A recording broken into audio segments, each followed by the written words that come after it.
দ্বিঘাত সমীকৰণৰ 4.3 ষ্টাৰ্ট কৰিছিলোঁ আৰু শেষ হৈছিল। আজি আমি ষ্টাৰ্ট কৰিম দ্বিঘাত সমীকৰণৰ 4.42 আৰু যিকেইটা নতুন আহিছে সেইকেইটা ষ্টাৰ্ট কৰিম, তোমালোকে চাবা। এতিয়া চোৱাচোন, 4.4ৰ তলত দিয়া আছে,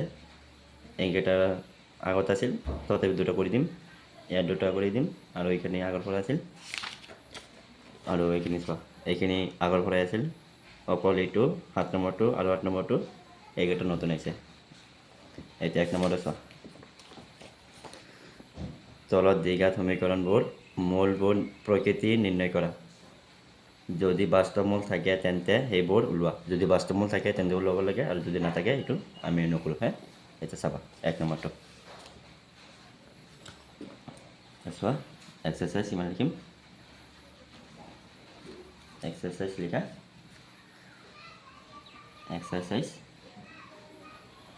এক্সাৰচাইজ 4.4 1 নম্বৰটো চাবা। 1 নম্বৰটো ইয়াতে আছে চোৱা, 2x² - 3x + 5 = 0। 2x² -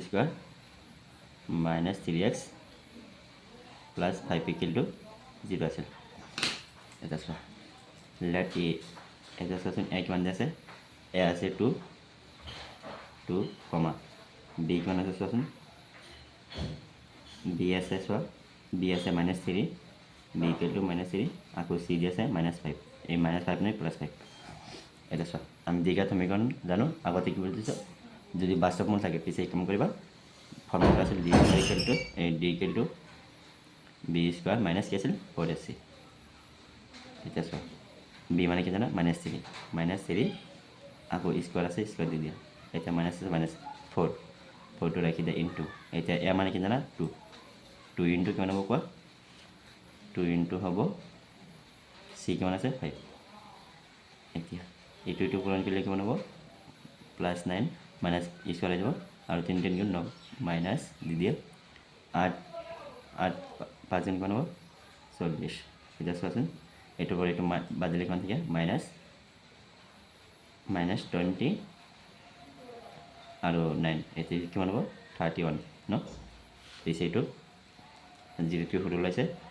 0তকৈ সৰু ওলাইছে, ডেট মিন 0 ডাঙৰ, এইটো কোনো ধৰণৰ বাস্তৱ মূল নাথাকে। গতিকে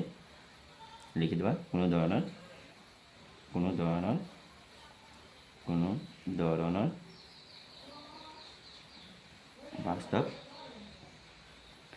বাস্তৱ মূল নাথাকে,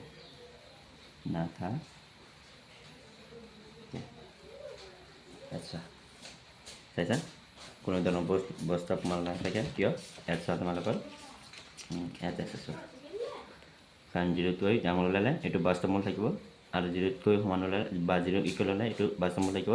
আৰু 0তকৈ কম হ'লে এইটো কিব কোনো ধৰণৰ বাস্তৱ মূল নাথাকে। এতিয়া তোমালোকে এতিয়া আৰু এটা কৰি দিম চোৱা, √খিনি কৰি দিম, এইটো কৰি দিম, নাইবা এইটো কৰি দিম, আৰু কাম কৰা, এইটো কৰি দিম, তোমালোকে এইটো কৰিবা। মই 8 নম্বৰটো কৰি আছোঁ, চোৱা, 2x² - 3 √x √3x + 3 = 0। আচ্ছা, এইটো কিমান নম্বৰ আছিল, 8 নম্বৰ, আমি দুটা কৰি দিছোঁ, আৰু বাকীকেইটা কৰিবা। এতিয়া 2x² - 3 √3, আৰু যদি নোৱাৰা কমেণ্টত দি দিবা, মই কৰি দিম, +1 কিমান +3 = 0।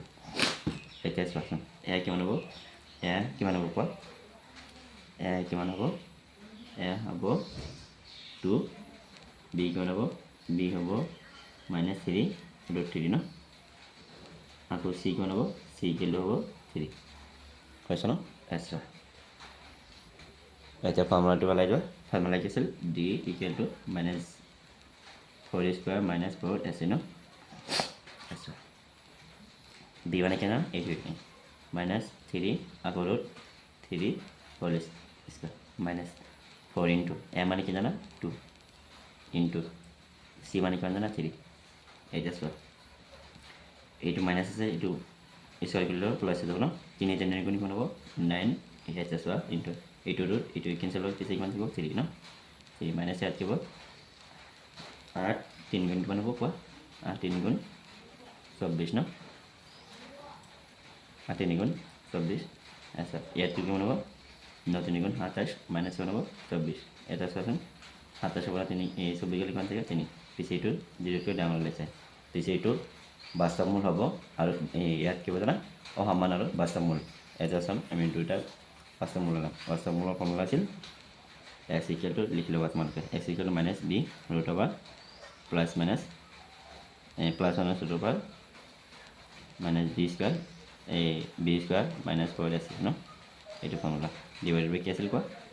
ডিভাইডেড বাই 2ac হয় ন এতিয়া x ৰাখি দিয়া মাইনাছ b মানে কি জানা মাইনাছ মাইনাছ আগতে লিখিলোঁ কাৰণ এইটো মাইনাছ আছে ৰুট 3 ন b মান তোমাৰ লিখিলে জানা মাইনাছ প্লাছ লিখি দিয়া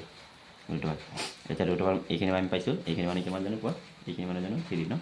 এইখিনি মানে জানো আমি 3 এইখিনি 3 লিখি দিবা ডিভাইডেড বাই কি হ'ব কোৱা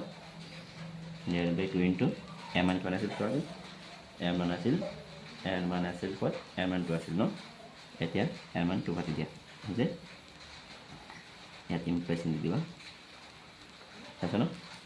জাষ্ট x ৰাখি দিয়া পিছে এইটো কি হ'ব প্লাছ হ'ব ন 3 ৰুট 3 ইয়াত প্লাছ হ'ব এইটো স্কোৱাৰ আছিল নেকি নাই নাছিল স্কোৱাৰ নাছিল ন চোৱাচোন হয় নাই স্কোৱাৰ নাছিল পিছে চোৱাচোন এইখিনি পিছে কি ৰুট 3 ন ডিভাইড বাই কিমান হ'ব কোৱা ডিভাইডেড বাই 4 2 2 4 এটা চোন এটা প্লাছ হ'ব এটা মাইনাছ হ'ব এইটো মাইনাছ দিয়া এটা প্লাছ এটা মাইনাছ লিখিম x equal to 3 আকৌ ৰুট 3 প্লাছ এতিয়া প্লাছ হৈ আছে পিছত মাইনাছ কৰিব হা ডিভাইডেড বাই কৰিব কোৱা প্লাছ 4 কমা দিয়া এটা minus 3 root 3 minus root 3 divided by কৰিব 4 তাৰপিছত এক্সটো ৰাখি দিয়া ইয়াত কি হ'ব কি কমন আহিব ৰুট 3 কমন আহিব হা ৰুট 3 কমন লিখি থাকিব কোৱা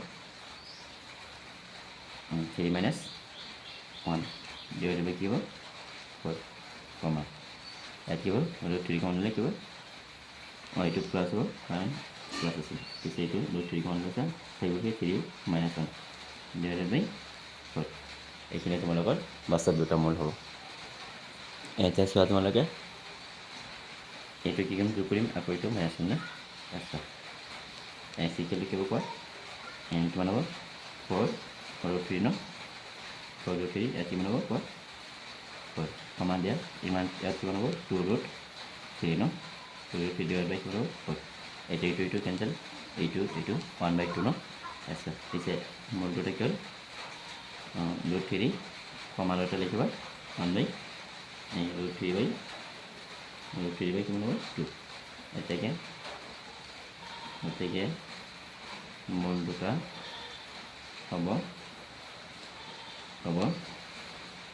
ৰুট 3 কমা ৰুট 3 বাই এতিয়া চোৱা আমি কোনটো কৰিম বাকীকেইটা যদি নোৱাৰা মোক কমেণ্টত দিবা মই ডিলিট কৰি দিম দিওঁ নহ'লে চোৱা তলত দিয়া সমীকৰণবোৰ